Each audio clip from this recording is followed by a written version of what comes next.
everyone, welcome back to my channel. So today I'm going to do my Pan That Palette intro for 2023. I imagine it's going to be a very quick video because I don't have much to say, but I did do a video back in, was it the beginning of December? I think it was, and I had a bunch of you vote, basically tell me which palette to work on for this year. I also did mention that I might want to work on two, one for the first half of the year and one for the second, which a lot of you really liked that idea. However, I don't want to do that anymore. And yeah, I was actually really surprised with what people voted for. It did change my mind actually, because I did have a palette in mind of you know, the one that I definitely thought I was going to work on, and I've ended up not picking that one because of all the comments that I received. Lovely comments, by the way. Everybody had really good opinions about why they thought I should pick the palette that they said, or the palettes that they said I should pick.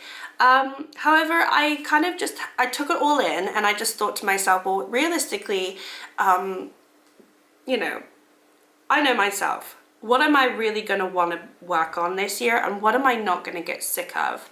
I also kind of changed my mind about the fact that I want to do one for the first half and one for the second half. I think I just want to work on one palette for the year. I've never done a Pan That palette before, so I kind of want to just see how awful it is. I want to see if I can manage it, and I think the palette that I picked is a good palette for me, and I have plenty of good reasons why I've picked this palette. So I will just go through all the palettes that I have chosen not to pick because I just wanted to refresh everyone. So one of the options was a Naked from Urban Decay, the original one. Maybe one person mentioned that I should do it, but I don't know.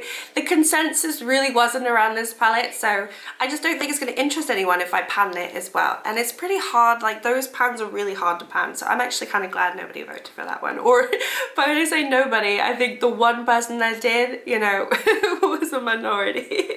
Okay, moving on. This is my oldest palette, the Rose Quartz from Primark, and this is the palette that I actually was going to pan this year, but I think only maybe 2 or 3 people voted for this one, and I can understand why. It's not a palette that many people have, and obviously it's no longer in use, it's discontinued, it's Primark. It's just not a very interesting palette, so I can understand why it wasn't voted as one to pan. For me personally though, it's my oldest palette and I kind of wanted to pan it, but that's fine, I have changed my mind.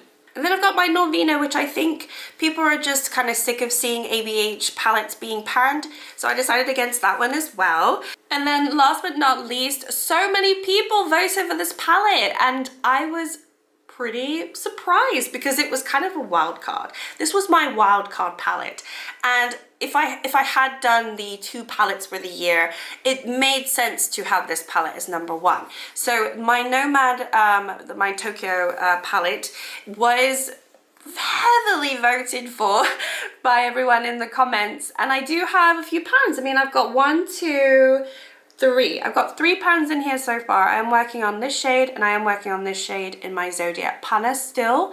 And for me, because it, you know, there's a lot of pastels and brights, it made sense to have it, you know, during spring, maybe the first part of the year, and then I will roll in the second palette towards like the second half of the year.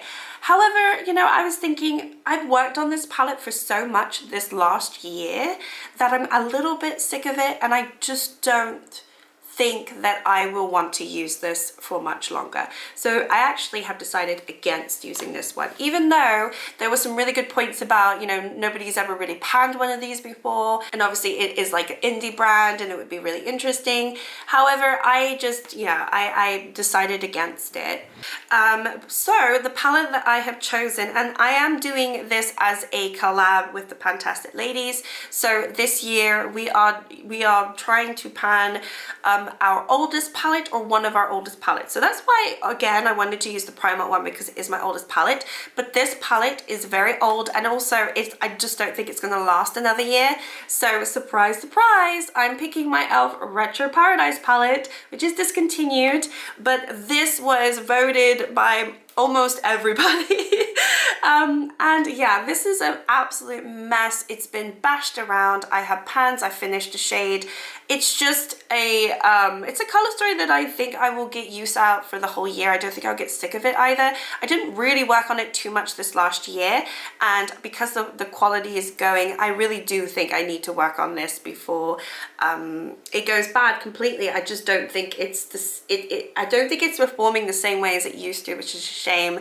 And I just, yeah, I want to pan it. So I also think these e.l.f. pans are pretty shallow. So, you know, kind of being nice to myself, which is one of my resolutions, to be not kind to myself. So, you know, I'm trying to be kind to myself, to pick a palette that shouldn't be too hard. But yeah, there's a few shades in here which I don't really like, which will be really hard to pan. Like this royal shade is a really horrible blue. It's very patchy. And I'm not a huge fan of gold shimmers either.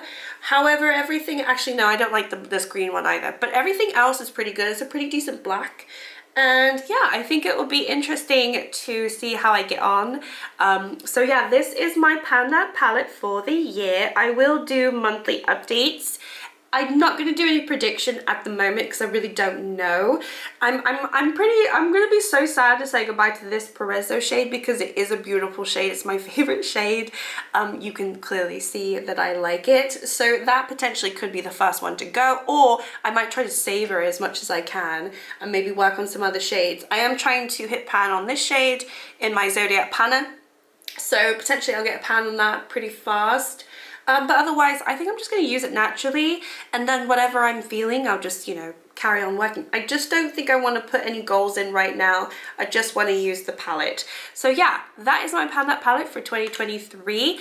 Monthly updates. Hopefully I can hit pan and everything, I think, by the end of the year, and if I can finish a bunch more shades by the end of the year, that would be exciting. I think this blue and the black and maybe a few other shades will be very hard. Maybe this red shade for me to officially finish, but everything else, you know, as long as I get as much love out of it as possible.